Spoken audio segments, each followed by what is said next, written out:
Bom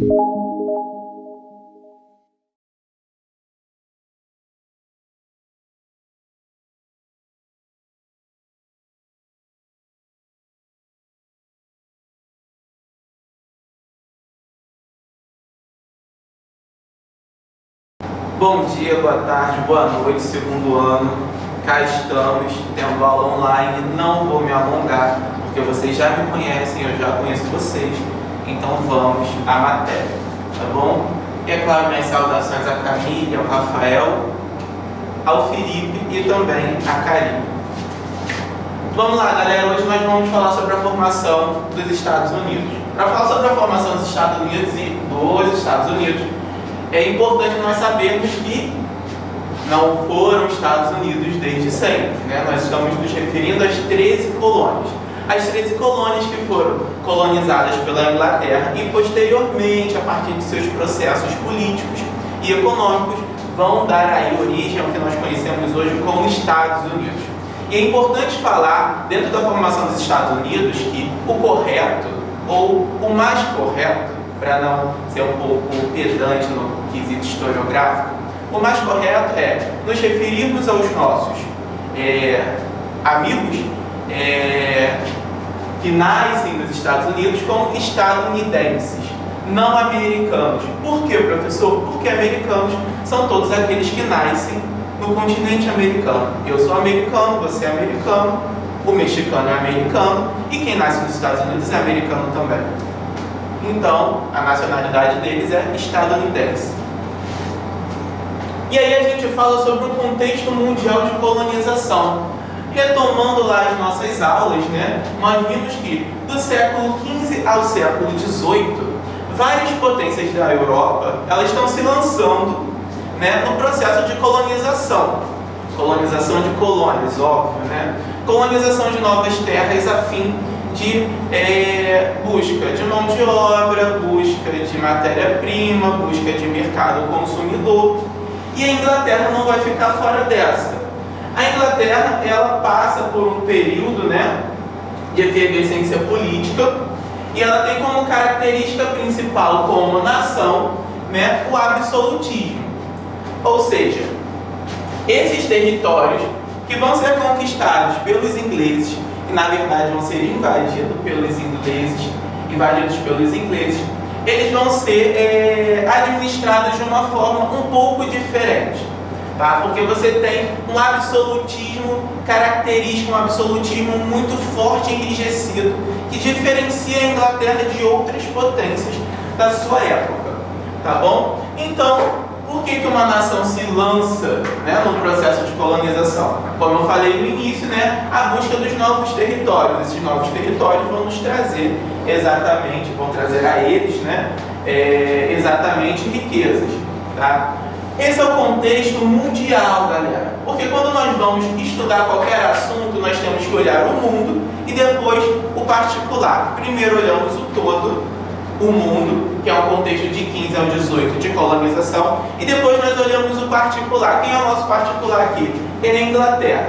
Então, no seu contexto interno, nós vamos destacar que a Inglaterra ela possui uma posição geográfica, as 13 colônias possuem uma posição geográfica muito similar à da Inglaterra, o que vai fazer com que o clima seja muito parecido.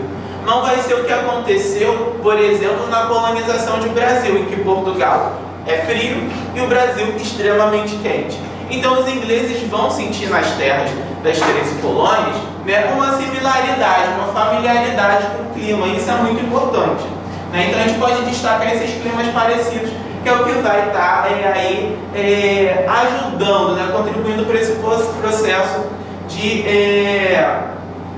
de colonização. Tá? O absolutismo inglês, que vai ser importantíssimo, porque uma potência, galera, ela não consegue conquistar uma outra nação, um outro território, se ela não for organizada, né? Ou seja, o planejamento e a organização ela é necessária desde os primórdios da Terra, inclusive para as questões mais esdrúxulas e surreais que o ser humano decidiu fazer.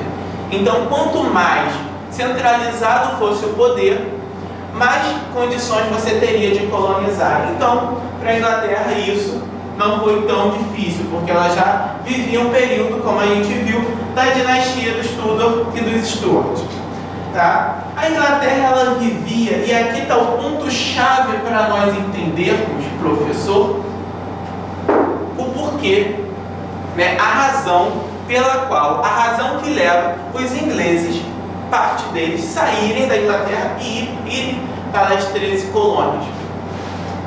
A Inglaterra ela vivia uma disputa, né, religiosa. O protestantismo ele era vigente. Vamos lembrar que o rei Henrique VIII ele funda o anglicanismo. Você tem várias confusões, vários atritos religiosos. Você tem a Rainha Maria Sangrenta que tenta fazer com que todos se tornem católicos. Então você tem dentro de um território disputas religiosas de grupos que são grupos de voz. Ou seja, o que são grupos de voz? Grupos poderosos. E aí o que vai acontecer?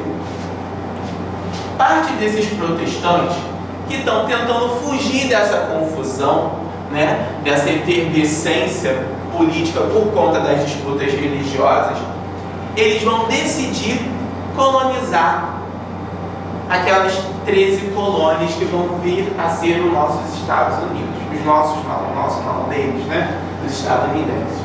Eles vão decidir colonizar essas terras porque dessa forma eles conseguem fugir dessa efervescência política por conta das disputas religiosas e conseguem também colonizar, porque a colonização era uma pressão constante da burguesia.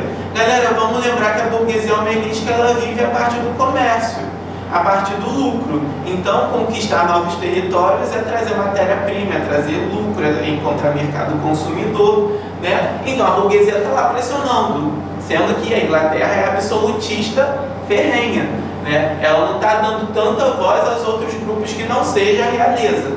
Então, esse grupo de protestantes, né, vai se dirigir às 13 colônias nessa tentativa de colonização.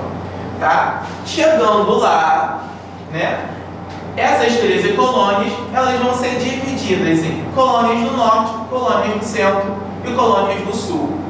Tá? E aí, relembrando o que nós vimos ano passado, quando vocês eram do primeiro ano, as colônias elas se dividem em dois tipos: exploração e povoamento.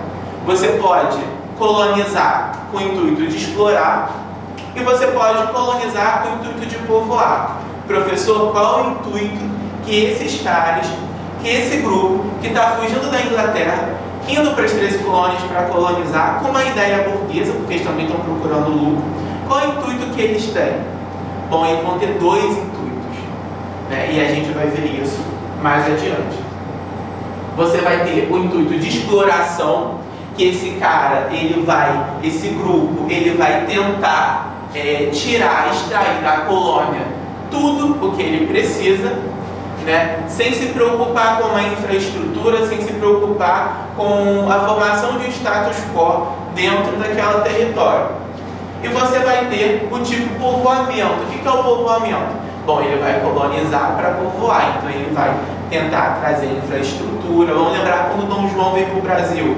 Quando Dom João vem para o Brasil, o que ele faz? Ele traz toda a sua corte, ele traz artistas, ele traz pintores, ele traz toda a realidade, porque ele vem para povoar.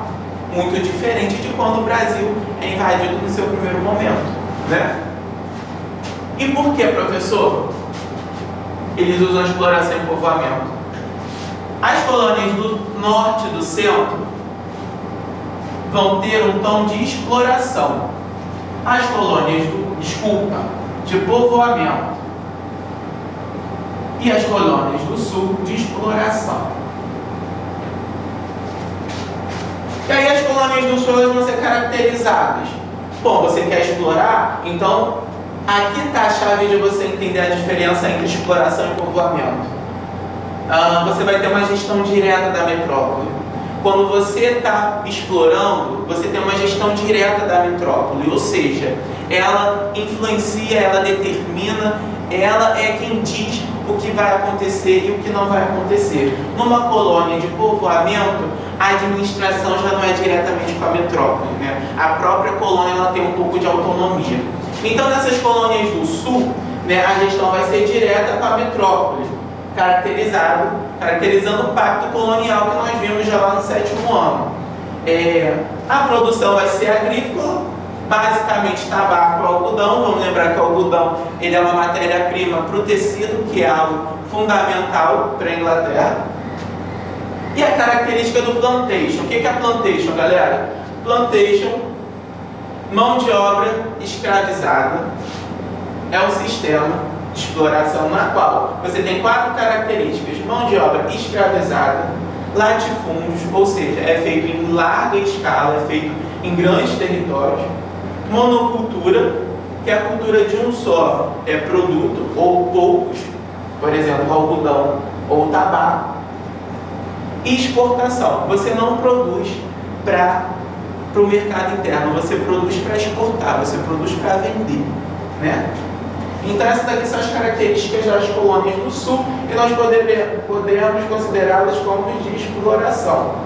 As colônias do norte e centro, elas vão ter um caráter de povoamento, né? Vão ter caracterizados por atividades familiares, você vai ter advogados, juízes, pastores, tá? Pequena e média propriedade, porque não é um plantation, você não está exportando, você está criando uma estrutura interna. E o comércio triangular, porque essas colônias do norte, galera, o que elas conseguem fazer?